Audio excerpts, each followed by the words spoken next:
오늘은 욥기 강의 5번째 시간으로 욥의 탄식 2번째 시간으로 살아있음을 탄식함이라고 하는 주제로 말씀을 상고해 보고자 합니다. 먼저 영상으로 제공되는 서론 부분을 함께 읽겠습니다. 앞서 욥은 자신의 출생을 저주하는 탄식을 통해 극심한 고통과 절망의 심정을 표현한 바 있다. 1절로 11절 우리가 살펴보았는데 거기에 보면 자신의 출생에 대해서 탄식하는 모습을 살펴볼 수 있어요. 차라리 안 태어났으면 그런 것이죠. 오죽하면 그런 마음을 했겠는가 우리가 이해는 되지만, 그러나 우리가 이러한 모습을 보면서 욥의 상태가 어떤 상황이었는가 하는 점들을 우리가 엿볼 수 있습니다. 오늘 본문은 11절 26절은 계속된 욥의 탄식이죠. 본문은 계속된 탄식으로 삶에 대한 강한 의구심을 표출하고 있어요. 내가 사는 게 과연 좋은가? 이런 거죠. 차라리 죽는 것이 낫겠다. 이런 것이죠. 차라리 안 태어났으면 좋았을 걸. 임신했던 어머니 뱃속에서 나이가 낳지 못하고 그냥 출산하지 못하는 경우를 낙태라고 하잖아요. 그리고 그냥 태어나자마자 죽는 조산아라든지 이런 경우를 더 차라리 그랬으면 하는 표현을 한단 말입니다. 이러한 탄식이 오늘 나타나 있어요. 자, 본문은 계속된 탄식으로 삶에 대한 강한 의구심을 표출하고 있다. 안타깝게도 욥의 이 한스러운 탄식은 한탄이죠. 죽음을 동경하는 표현으로 나타난다. 뒤에 보면은 말이죠. 그런 죽어간 사람 차라리 쉬우니까 좋지 않겠나 이런 생각을 해요. 그러나 우리가 잘 알지만은 오른편의 양과 왼편의 염소로 갈라놓은 자들의 죽음은 다 동일하지 않잖아요. 죽어서 천국 간 사람들은 참된 쉬움 안식이죠. 안식이지만 왜 안식일을 지킵니까? 그는 영원한 천국의 샘플이기 때문에 그래요. 그러나 그런 안식을 누리지 못한 사람들은 죽으면 어떻게 해요? 비극적인 거죠. 욥은 그것을 이제 죽은 자를 그냥 또 총망라해서 표현하고 있는데 오른편과 왼편을 갈라놓는다는 말은 여기에 이제 표현되지 않으니까 차라리 죽은 게 나았을 텐데, 왜냐? 죽으면 이런 고통이라 당하지 않고 쉬기라도 하지, 이런 표현이거든요. 그렇다면 욥이 이런 생을 한탄하는 까닭은 무엇일까? 불신앙인가? 현재의 고난은 벗어날 수 없는 그런 어떤 절망의 상황에 따른 극심한 심정을 대변하고 있다. 그렇죠? 현재 고난을 벗어날 수 없는 이런 1%의 희망도 안 보이는 것처럼 느끼는 그 욥의 답답함, 절망감, 그것을 지금 표현하고 있는 거예요. 그렇다면 그러한 내용을 한번 살펴보자. 그래서 욥의 두 번째 탄식은 자신이 살아있는 것. 인생은 사람이 하루라도 더 살고 싶어 하잖아요. 생명을 연장하고 주사를 맞고 이렇게 해서 하죠. 그래서 우리가 여러분 미래를 대비하지 않으면 뭐하러 우리 보험도 들고 생명보험도 들고 뭐하러 듭니까? 그런 거 안보험도 들고 다 대비하는 게 뭡니까? 하루라도 좀 더 건강하고 좀 더 우리 살고자 하는 그런 연명의 행위들이잖아요. 근데 우리가 이렇게 하면서 이런 욥의 모습을 보면서 한번 또 되새겨 보게 되는 거예요. 뭘 되새겨 봅니까? 나는 영원한 생명에 대한 어떤 적금을 들고 있는가? 어떤 보험을 들고 있는가? 라고 하는 점을 되새기게 됩니다. 그 보험은 누굽니까? 예수 그리스도죠. 그러니까 예수 그리스도를 붙잡고 하루를 시작하고 하루를 마친다. 루터가 그런 표현을 했잖아요. 나는 침상에 누울 때 죽음을 경험하고 아침에 침상에서 일어날 때 나는 부활을 경험한다. 그러니까 온 예수죠. 예수와 함께 죽고 예수와 함께 다시 살고자 하는 그런 마음으로 고민했던 믿음의 선배의 고민을 우리는 엿볼 수 있단 말입니다. 이런 걸 통해서 나는 어떻게 사는가. 참고로 우리가 전도서에 보면 솔로몬의 권면에 보면 뭐라고 교훈합니까? 잔치집에 가는 것보다 초상집에 가는 게 낫다 그러잖아요. 왜 그래요? 인생을 되돌아보게 돼요. 잔치집은 흥청망청 좋은 것만 생각하지요. 잔치집 가면 뭘 생각해? 예를 들어서 홍기가 닥치는 우리 자녀들이 있으니까 잔치집 가면 아유 우리 저렇게 결혼식을 하는구나. 이렇게 준비되겠구나. 뭐 이런 생각이 들 때가 돼 있죠. 젊은 친구들은 나도 저렇게 결혼하고 싶다. 이런 생각이 들겠죠. 그런 어떤 길에 그리고 서로 비교한 것이 있단 말입니다. 그러나 초상집에 가면 어쨌습니까? 인생은 어마어마한 거고 공수래 공수거구나. 에? 아무리 유명해도 저렇게 떠나는구나. 에? 이런 것들을 깨닫게 되잖아. 그런데도 불구하고 자기만을 연명하는 그런 자들을 보면 우리가 안타깝죠. 네? 여러분 한 생명이 천하보다 귀하잖아요. 천하보다 귀한데 국민의 생명을 가치 없이 생각하는 지도자들은 그걸 분별해야 되잖아요. 안타깝죠. 오늘 우리가 이런 것들을 한번 되돌아보게 됩니다. 자, 성경으로 와서 한번 성경 말씀들을 한번 들여다보겠습니다. 11절 어찌하여 내가 태에서 죽어 나오지 아니하였던가. 태에서 죽는 거 그걸 낙태라 하죠. 그러면서 아니하였던가. 어찌하여 내 어머니가 해산할 때 내가 숨지지 아니하였던가. 이거는 태어나면서 죽는 거예요. 이거는 뭡니까? 조산이죠. 조산아. 그냥 낙태는 태어나지도 않고 그냥 죽는 것이고 조산아는 태어나면서 바로 죽는 거죠. 어찌하여 내가 그렇게 차라리 그때 죽었으면 어머니 뱃속에 태어나기 전부터 그냥 차라리 안 태어났으면 이런 것이고 어머니 뱃속에서 태어날 때부터 그냥 바로 죽었으면 얼마나 좋았을까 이런 거잖아요. 그러니까 이걸 어떻게 보면 사실 이런 표현은 불신앙적 표현같이 보이잖아요. 응? 불신앙적이잖아요, 이게.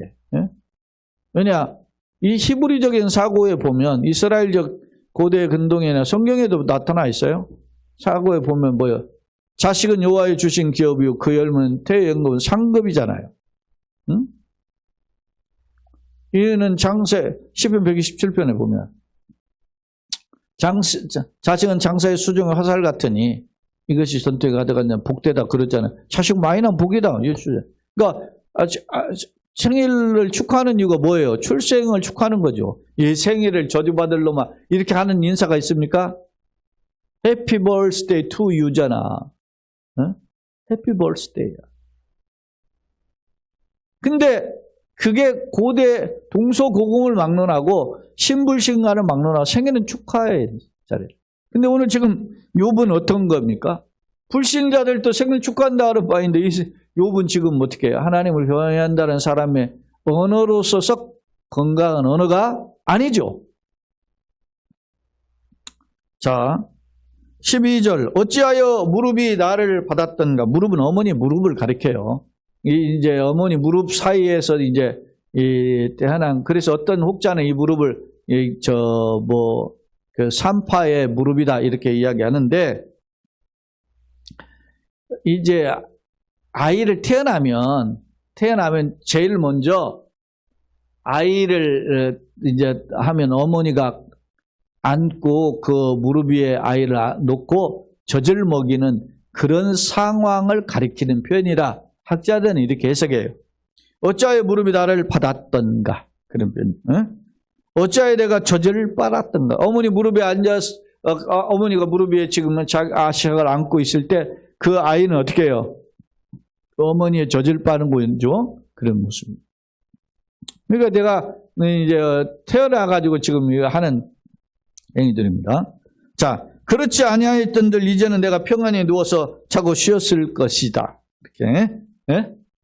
그런데 그렇지 않고 그때한테는 그냥 그때 죽었으면 지금 내가 평안히 있을지 않겠나 이런 생각이죠. 예? 죽음의 고통을 모르는 거지. 이게 지금 여기 욥에는 이 탄식에는 삶의 힘든 것만 생각하지 죽음의 고통에 대한 것은 지금 빠져 있죠. 자, 14절 자기를 위하여 폐허를 일으킨 세상 임금들과 모사들과 함께 있었을 것이죠. 자, 자기를 위하여 폐허를 일으켜 폐허가 된 세상을 임금이 말이죠. 그걸 막 다 개간하고 개발하고 막 부흥시켰단 말입니다. 그런 임금들, 그런 임금, 모사들은 그 임금을 도왔던 신하들이에요. 그런 사람들과 함께 있어서 이게 무슨 말이냐? 이 사람들도 그렇게 세상에 떵떵거리고 유명해지고 살았지만 결국은 죽었다는 거야. 옛날에 있는 사람들을 가리키는 거야, 지금. 과거에 위대한 일, 업적을 일으켰던 사람들도 다 죽었다. 그래서 내가 차라리 그때 안 태어났으면 그 사람들과 같이 그냥 있을 텐데, 이런 뜻이죠. 그 다음에 15절, 혹시 금을 가지며 은으로 집을 채운 고관들과 함께 있었어요. 금과 은으로 집을 채웠다, 곡식이 가득하 채웠다, 뭐 이런 사람들 옛날에 보면 다 있잖아요.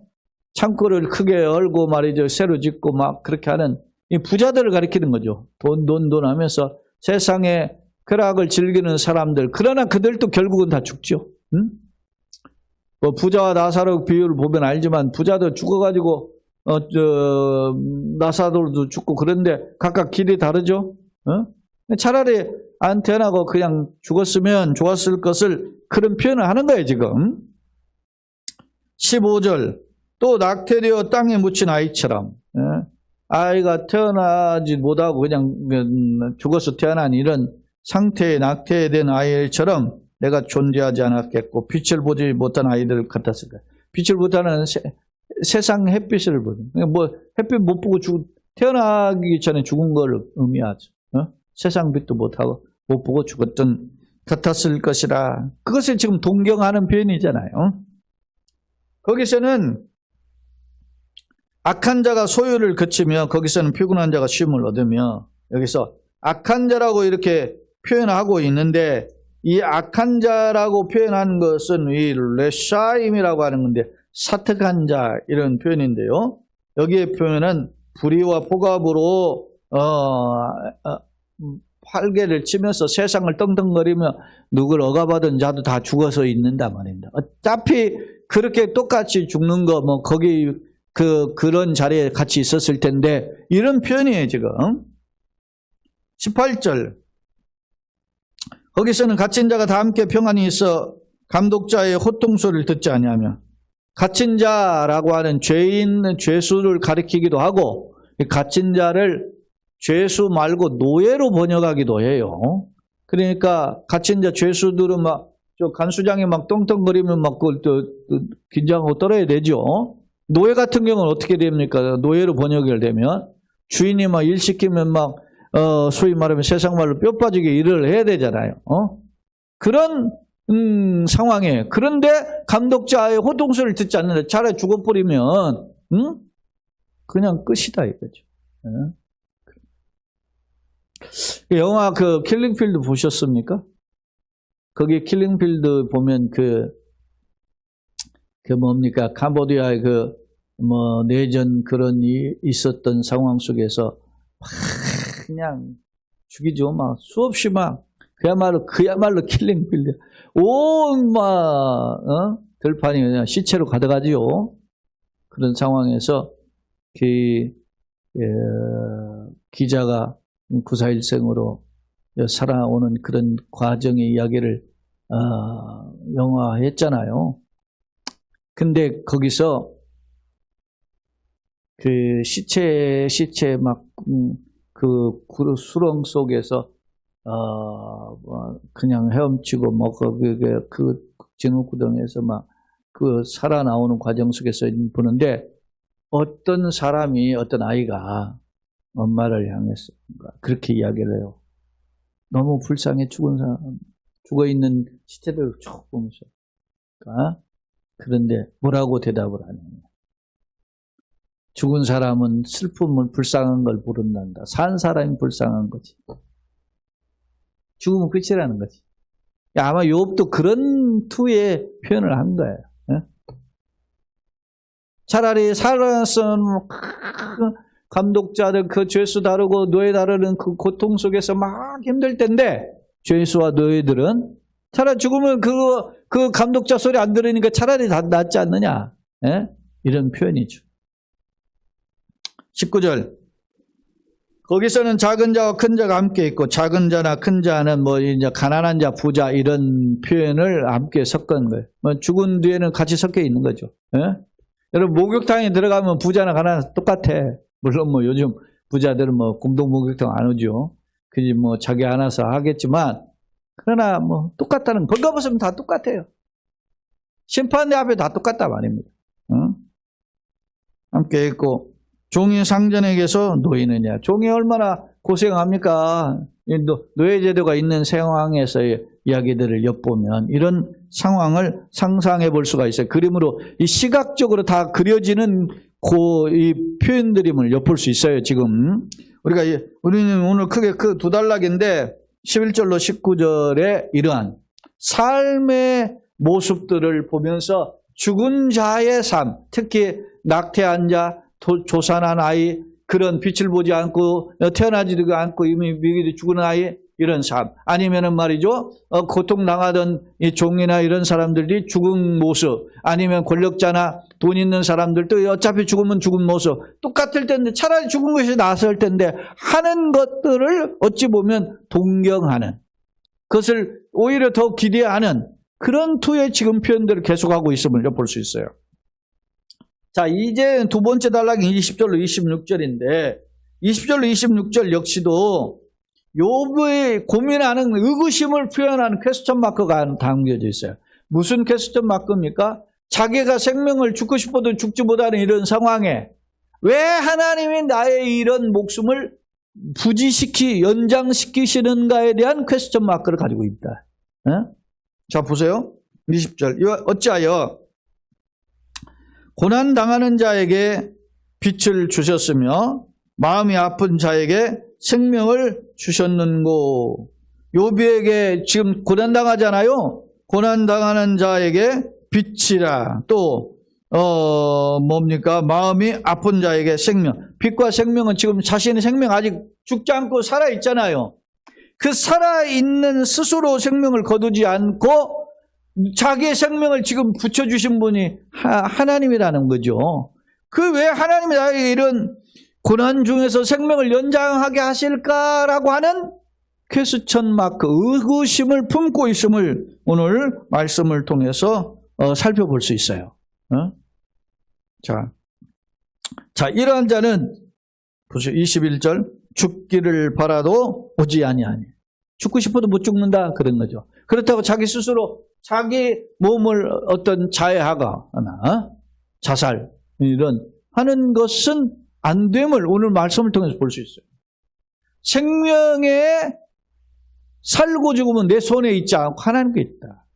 그런 면에서 보면 요즘 시도되고 있는 안락사라든지 존엄사 이런 것에 대해서 성경적이지 않다라는 것을 엿볼 수 있단 말입니다. 욥의 아내가 욥에게 뭐라고 했어요? 차라리 지금도 의연하게 하나님 앞에서 그렇게 하느냐. 차라리 하나님을 욕하고 죽으라 그랬더니 욥이 뭐라 했죠? 어리석은 여자의 말과 같다 그랬잖아요. 그렇지만 사는 게 힘들어. 그래서 욥이 지금 이런 고민을 하는 거죠. 그런 토로를 하는 겁니다. 그런 하면서도 여기 보세요. 욥이 이러한 자가는 죽기를 바라도 오지 아니하니. 차라리 죽는 것이 부럽다 하나 부러운 상황이지만 자기 스스로는 끊지 않는 목숨을. 땅을 파고 숨긴, 보세요. 뭐라고 하느냐. 땅을 파고 숨긴 보배를 찾음보다. 땅 파가지고 금은보화 캐는 게 얼마나 어렵습니까? 어디에 금 있는지, 어디에 보물이 있는지 어떻게 알아요? 뭐 보물타라 수없이 많은 하잖아요. 해저도 탐명하고 광산도 캐고 그렇게 하지만 찾기 어렵죠. 땅을 파고 숨긴 보배를 찾음보다 더 어려워요. 찾음보다 죽음을 구하는 것을 더하다가 보물 찾는 것보다 차라리 죽고 싶은 것이 더 간절하다 그런 말입니다. 보물 찾는 사람이 얼마나 있어요. 여러분, 영국에서 어떤 젊은이가 자기 컴퓨터가 못 쓰는 것으로 생각하고 버렸어요. 버렸는데 아이고 그 컴퓨터 하드에 비트코인이 있는데 가상화폐 있잖아요. 그것이 있었다는 걸 뒤늦게 알은 거야. 그래가지고 그 쓰레기 매립장에 찾아가가지고 내가 경비 다 될 테니까 이만큼 이 부분 내가 파가지고 내가 다 검색을 해본 다음에 경비 다 될 테니까 해결해달라고 했는데 못했잖아요. 그래서 소송했는데도 지금 안 됐잖아요. 근데 그 사람의 주장에 의하면 비트코인의 금액이 뭐 2,500억인가 뭐 그렇게 된다고 하잖아요. 그 사람은 지금 매립한 그동안 자기가 컴퓨터 버린 날짜를 기준으로 해서 그 쌓여있는 그 쓰레기를 전부 다 꺼내고도 싶다는 거야. 그 생각해 보세요. 그거 만약에 그렇게 했다면 오직 하겠어요. 우리 삶은 그냥 남의 이야기처럼 이야기하지 마. 근데 이 욥이 자기가 그렇게 부활을 캐내고 싶어하는 그런 사람보다 죽기를 소망하는 것이 더 간절하다 그러면 얼마나 힘들었을까 이런 걸 생각해보면 욥이 정말 죽고 싶어서 죽기를 원합니까? 그러니까 사는 것에 희망이 다 여러분 절망이 뭔 말입니까? 절망이 끊어질 절 바랄망 소망이 끊어진 게 절망이잖아요. 낭망 소망이 툭 떨어진 것이 낭망 낙심 그런 거잖아요. 그러니까 우리가 하나님 앞에서 소망을 품는 걸 놓치면 안 돼요. 제가 개인적으로 좋아하는 성경 구절이 예레미야 3장 21절 이후에요. 주의 자비와 공의를 무궁하심으로 우리가 진멸되지 아니하니이다. 이것이 아침마다 새로우니 주의 성실하심이 크도소이다. 예레미야가 3장에 나오는 말씀이에요. 이게 무슨 말이에요? 예레미야가 나라가 멸망했잖아요. 다 바벨론 끌려가 버렸어요. 그 전에 예레미야가 얼마나 외쳤습니까? 하나님 앞에 정신차리고 돌아와라. 그래서 1차 포로 끌려가고 2차 포로 끌려가고 그런데도 계속 외치는데 자기를 감옥에 가두고 저 진흙구덩이에 가두고 죽여버리려고 하는 상황에서도 외치잖아요. 그런데도 그러다가 결국 나라가 망했어요. 그럼 뭐라고 하느냐? 쑥과 담즙을 되새겨보면 내가 너무나 슬픔이 가득하다.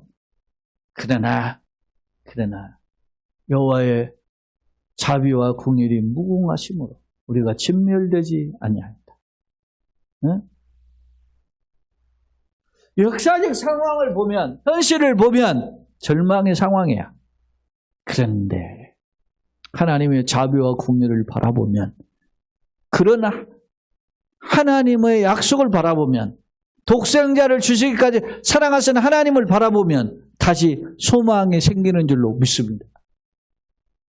그것이 예레미야의 신명이었어요. 자, 욥이 얼마나 힘들었으면 이랬을까? 사랑하는 여러분, 우리가 이런 상황이 아닌 것에 대해서 먼저 감사하시고 하나님 정말로 나의 연약함을 돌보아 주시고 지금까지 걸어온 거 주의 은혜로 걸어온 것처럼 걸어갈 길도 주의 은혜로 있사오니 내 자신을 불쌍히 여기시고 우리 가족들을 불쌍히 여기시고 내 가정을 주님 안에서 감사와 기쁨과 평강으로 이끌어 주시고 특히 인생 나그네에게 이 간절함을 주옵소서. 소망하는 기도의 제목이 교만하지 않게 하나님 앞에 영광 돌리며 간증하는 길로 열려지게 하시고 내가 섬기는 교회에 평안을 주소서. 하나님 기쁨으로 걸어가는 교회 되게 주옵소서. 미안한 이야기지만 참 오늘 낮에 이제 월말이 다가오잖아요. 월말 다가오면 또 한 달 이자를 내야 되는데 금리가 조금 요즘 다시 오른다. 금리 내렸는데 주택 담보대출은 올랐잖아요. 지금 또. 그러니까 마우선인데 우리 거는 그래도 좀 내렸어요. 이번 달부터 새로 적용되는데 내렸는데 한 달에 한 5만 원 정도 가까이 내렸어요. 그것도 감사. 인간. 사랑하는 여러분. 욥이 얼마나 힘들었을까 생각해 보게 됩니다. 다시 한번 또 봅니다. 22절 무덤을 찾아 얻으면 심히 기뻐하고 즐거워하나니. 무덤 찾으면 좋을 리가 없잖아요. 무덤은 여러분이 어떻게 해요? 죄의 삭은 사망이잖아요. 그러니까 사망에 있는 것은 심판의 심벌이기 때문에 결코 좋아할 수가 없는 거예요. 그런데 그걸 좋아한다. 역설입니다. 하나님에게 둘러싸여 길이 아득한 사람에게 어찌하여 빛을 주셨는고. 23절 표현해 보세요. 하나님의 보호하심으로 현재 내가 살아있어요. 하나님에게 둘러싸여 길이 아득한 사람에게. 근데 하나님의 손에 지금 아직도 하나님 손에 붙들려서 살아있어. 근데 길이 아득하여가지고 빛을 아직 살아있는 빛을 주셨는가. 어찌하여 그냥 하나님 나를 이렇게 살게 하셨어요. 이런 거죠. 나는 음식 앞에서도 탄식이 나며 내가 앓는 소리는 물이 쏟아지는 소리 같구나. 아이고, 신음하는 소리가 물이 쏟아지는 폭포 소리 같은 소리가 탄식의 소리. 음식 앞에서는 기쁘잖아요. 여러분 밥 먹는 거 기쁘죠? 요즘 여러분 먹는 기쁨이 얼마나 좋은 겁니까? 근데 우리가 갖가지 질구 때문에 음식 절제해야 되고 그러면 참 안 되죠. 그게 그 인간이 연약함이야. 그 음식 하나 절제하기가 어려운 게니까. 그게 안목의 정, 육신의 정이 이생의 자랑을 이기게 하여 주옵소서. 그러지 말고 조금 음식 절제하는 거.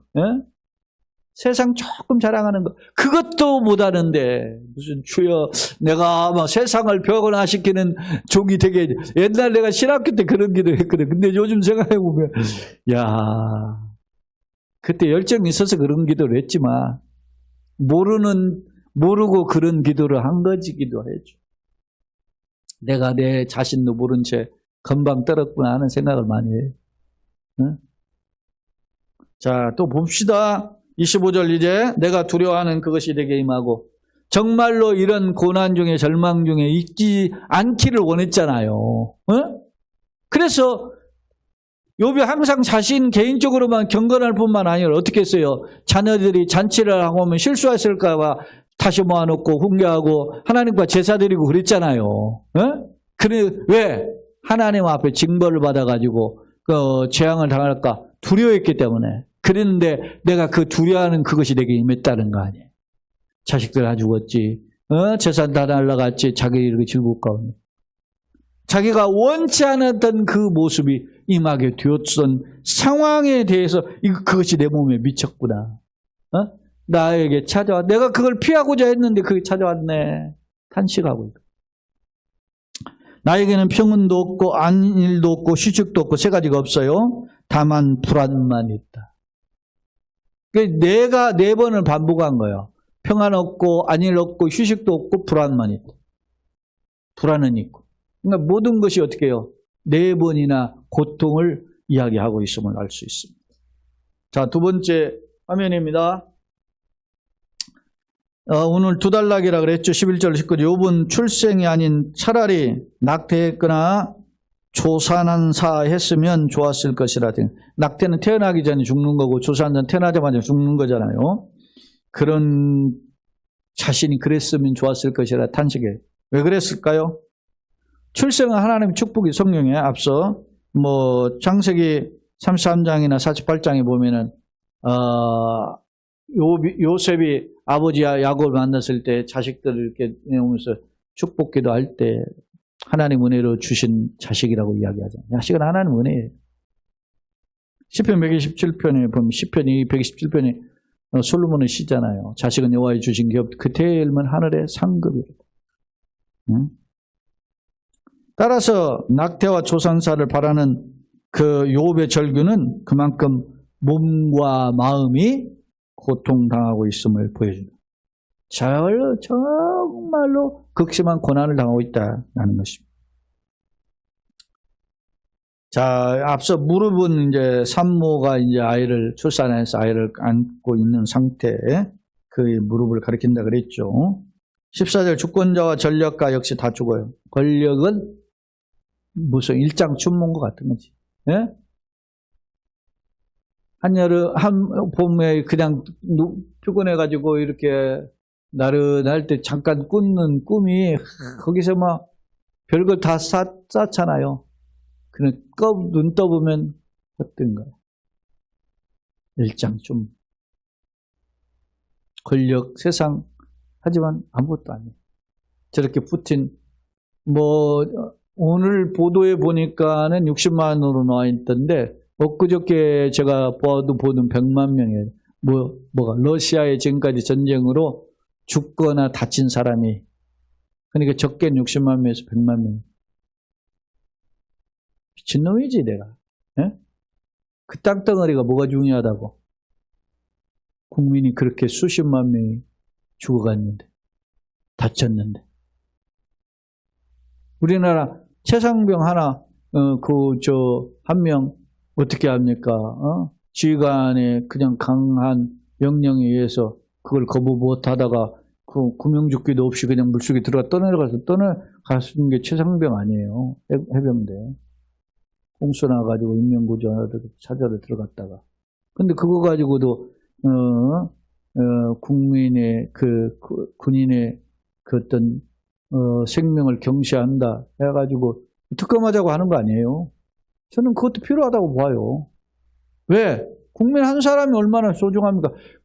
우리가 보기에는 5천만 명이 한 명이지만 그 사람에게는 천하보다 귀한 생명이고 그 가정에는 둘도 없는 자식이야. 그런 가치로 여러분요 푸틴이 러시아나 군인들 생각했으면 그 짓 할 수 있겠어요? 돈 벌려고 지금 북한에서는 12,000명 보낸다잖아. 이게 그냥 12,000명 보내는 게 아니에요. 갔다가 로테이션을 시켜야 될 거 아닌가. 살아서 돌아오면 또 다른 분에 보내고 얼마 일정 기간 있다가 보내면 우리나라도 그러잖아요. 레바논이나도 어디 평화유지군 가면은 그냥 그 사람 그 부대 그냥 가냐고 그 부대만 계속 있냐고 몇 달 있다가 바꾸잖아요. 근데 거기서는 안 죽으니까 바꿔주는 거지. 우크라이나 전쟁은 나가면 죽는 거잖아. 하루에 1,200명 죽는다잖아요. 지금 나는 지난달에는 1,000명 죽는다 했더니 1,200명 죽는데 하루에.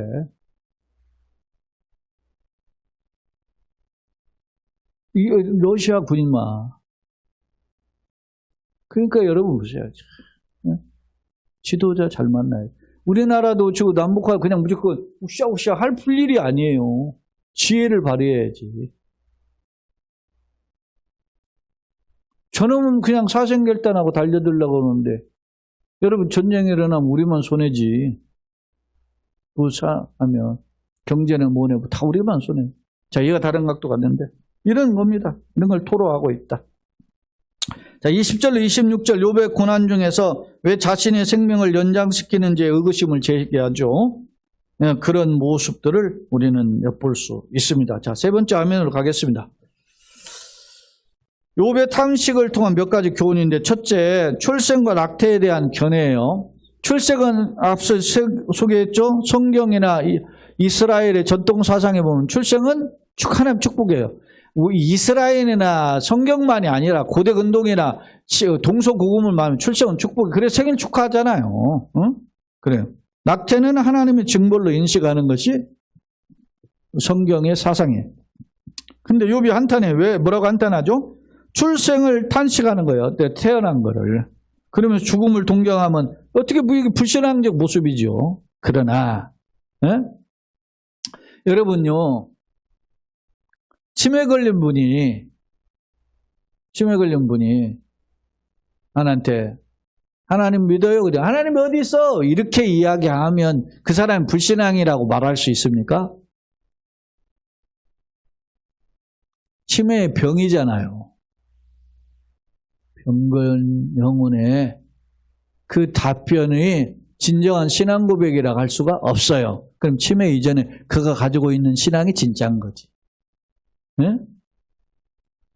그럼 무조건 치매라고 할 수 있냐? 그렇게 할 수는 없고. 그러니까 우리가 상태를 좀 욥이 이렇게 죽음을 동경하는 것을 보니까 불신앙적인 표현처럼 보이지만 그러나 그가 불신앙자라고 할 수 없잖아요. 왜? 앞서 욥이 그렇다면 차라리 죽지, 뭐 매달아 죽든 뭐 죽을 수 있잖아요.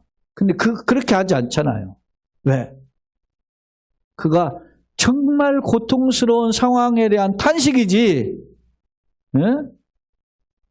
그게 불신앙적이라고, 너는 그러니까 죄인이야, 너는 그러니까 천국 못 가, 이렇게 말할 수 없다라는 겁니다. 자, 그럼에도 하나님을 부정하는 고백이라기보다는 극한 상황에 따른 절망의 표현을 가리킨다, 그렇게 합니다. 자, 인간의 연약을, 이건 그럼 무슨 모습이냐? 인간의 연약이라는. 자, 욥의 성품과 행위가 하나님께로부터 인정받았죠. 3번이나 기록되어 있었어요. 욥기 1장에 2번, 2장에 1번. 하나님이 또 사탄 앞에서 또 평가해요. 그것도 2번은 인정받은 자였어요. 실제로 자녀의 범죄까지 예방하려고 잔치를 하고 흥청망청하면 실수할 줄 몰라서 모아놓고 공개하고 제사 드리잖아요. 그랬던 인물이에요. 하지만 거센 역경으로 자식 죽고 재산 날라고 자기도 이제 혼자 남았는데 아내 떠나고 자기 절망의 상태가 됐잖아요. 그런 상황에서 죽음을 동경하는 연약한 모습. 이게 인간이라는 거죠. 예수님이 하나님이십니다. 그런데도 어떻게 합니까? 아버지 이 잔에게서 지나가기를 원하나이다. 예수님 불신앙입니까? 그러면 인간의 몸을 가지고 있는 자의 연약함을 보여주는 거라. 모세도 보면 엘리야도 보면 요나도 보면 차라리 죽기를 원했잖아요. 모세가 막 하나님이 백성들을 하고 하니까 차라리 내 생명 걷어가다 그랬잖아요. 엘리야는 말이죠. 노데노마가는 차라리 죽기를 원했잖아요. 요나도 말이죠. 막 자기가 전도했는데 그 니네 백성들이 회개하는 모습을 보고 말이야. 하나님 심판을 걷어가니까 차라리 죽기를 원하잖아요. 그런 모습. 박넝쿨 하나 그 시든 것 때문에 짜증나가면서. 이게 인간의 결론입니다. 본문에서 욥은 살고자 하는 의욕의 끊김을 물론 오히려 죽음을 갈망하고 있음을 살펴볼 수 있다. 그 이유는 뭐냐? 언뜻 보기에 욥의 탄식은 자녀들이 죽고 모든 재산을 잃었고 자신은 심각한 육신의 고난을 겪는 등 계속된 불행에 따른 절망으로 보이기도 한다. 그러나 이게 진짜인 거죠. 욥의 탄식은 계속된 비극과 역경을 통해 자신이 하나님과 단절되었다고 하는 절망감이에요. 사실 하나님과 단절됐나요? 아니잖아요. 근데 욥은 왜 그래요? 이게 고대 근동 사상이에요. 하나님이 함께 하시면 복을 주시고 하나님이 함께 하지 않으면 걷어간다라고 생각하는 것이 고대 근동의 세상이란 말이에요. 그러니까 자기 것이 싹 걷어갔으니까 하나님이 자기를 버리셨나 하는 것에 대한 절망감이라. 사랑하는 여러분, 그러나 하나님은 버리신 게 아니죠? 하나님은 생명을 붙잡고 못 건들게 하고 그 사탄에게 일시적으로 허용은 했지만 하나님을 붙잡고 있죠? 사랑하는 여러분, 기억하세요. 내 길이 하나님 앞에 있습니다. 우리 가정이 하나님 앞에 있고 교회가 있습니다. 힘들고 어렵지만 우리가 하나님 앞에 다시 한번 주님 바라보면서 주님 뜻이 어디 있는지 새기면서 걸어가는 그런 지혜를 얻고 힘을 얻는 귀한 자리 되기를 예수님의 이름으로 축원합니다. 자, 계속 봅니다. 욥은 탄식이 계속되는 비극과 역경을 통해 자신과 하나님과 단절되었다고 생각했기 때문에 절망했다는 사실이다. 그렇다면 하나님은 욥을 버리신 것일까? 아니죠. 사실 계속된 역경들은 하나님이 떠나심이 아니라 오히려 하나님이 주권과 깊은 섭리 가운데 벌어진 사건이지만 욥은 깨닫지를 못한 거죠. 그것이 인간의 연약함과 한계예요. 그래서 아버지 나의 눈을 들어 주님의 세계를 보게 하시고 주의 손에 붙들린 걸 확인하게 하여 주옵소서. 응?